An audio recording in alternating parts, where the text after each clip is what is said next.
Hello అండి, నేను doctor Kranti, gynaecologist.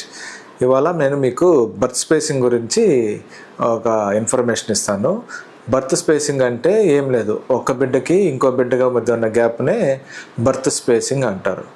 Birth spacing ఎన్ని సంవత్సరాలు ఉండాలి?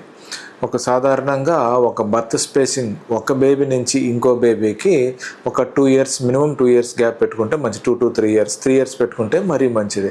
మినిమం అయితే 2 ఇయర్స్ గ్యాప్ పెట్టుకోవాలి ఒక బేబీ నుంచి ఇంకో బేబీకి. దీనివల్ల అడ్వాంటేజెస్ ఏంది? అడ్వాంటేజెస్ అంటే for recovery for the pregnant women.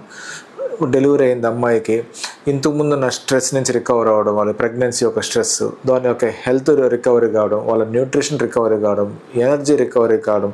So మన బేబీ డెలివరీ అయ్యేటప్పుడు మన 9th మంత్ వరకు 10th మంత్ బేబీ గ్రోత్ కోసము తల్లి నుంచి చాలా న్యూట్రియంట్స్ కానీ బ్లడ్ కానీ అంతా తల్లే సమకూర్చాలి కదా. సో